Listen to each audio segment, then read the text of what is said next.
મારા વાલા સ્નેહીજનો, સૌને રેણુકાબેન જોશીના જય શ્રી કૃષ્ણ, જય ગુરુદેવ. આજે શુક્રવાર, ફાગણ વદ એકાદશી, પાપમોચીની એકાદશી. આજે એકાદશીનું વ્રત સવે કરવાનું છે, પણ સાંજે 7:30 વાગ્યા સુધી ભૂખ્યા રહેવાનું છે. હાલે તો રાંધેલું ફરાળ ન ખાવું, ફળ ફ્રૂટ ખાવા. ન ચાલે તો રાંધેલું ફરાળ ખાવું, પણ એમાં સાબુદાણા અને મોરૈયો સામો ન ખાવો, સાબુદાણા ન ખાવા. અને એકટાણું કરો ત્યારે ચોખાની કોઈ વસ્તુ ન ખાવી, ફક્ત શાક રોટલી ખાવા, શાક રોટલો ખાવા, ચણાના લોટના ઢોકળા બનાવીને ખાવા, અથવા તો ખાલી ઢોકળા બનાવીને ખાવા, પણ ચોખાની કોઈ વસ્તુ ખાવી નહીં.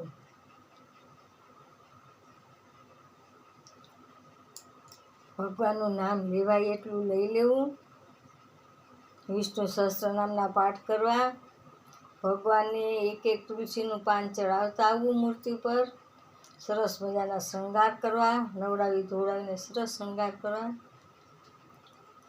ભગવાનની માળા કરવી, ઓમ નમો ભગવતે વાસુદેવાયના જપ કરવા, શ્રી કૃષ્ણ શરણમ એ પણ જપ કરી શકાય.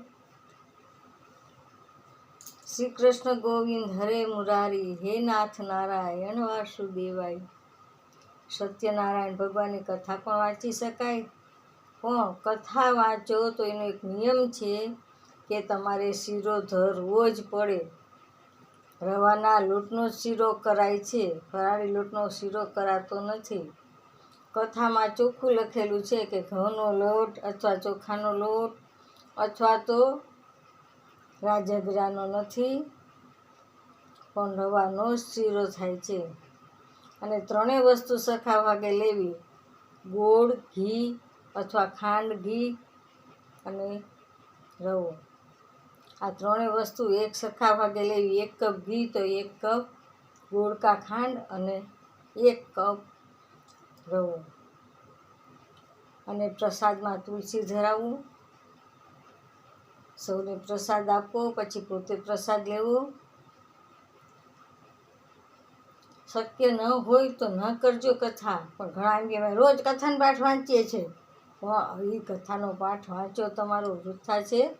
સવારના પોરમાં કોઈ દિવસ પાઠ વંચાતો નથી, સાંજે વંચાય, પણ તમે શીરો ફરજિયાત બનાવો.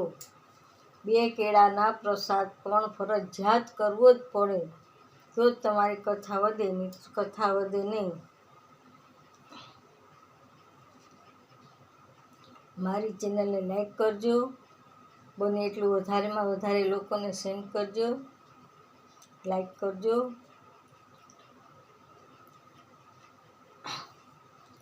હું જ્યોતિષ તેમજ વાસ્તુશાસ્ત્રનું માર્ગદર્શન ફ્રી આપું છું, કર્મકાંડ કરું છું.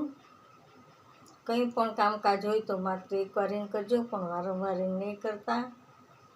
હું ફ્રી થઈને તમને કોલ કરીશ, તમારે એકવાર કોલ કર્યા પછી કરવાનો નથી. મારો મોબાઈલ નંબર છે 98 242 94 054. મહાદેવ હર, જય સિદ્ધનાથ, જય શ્રી કૃષ્ણ, જય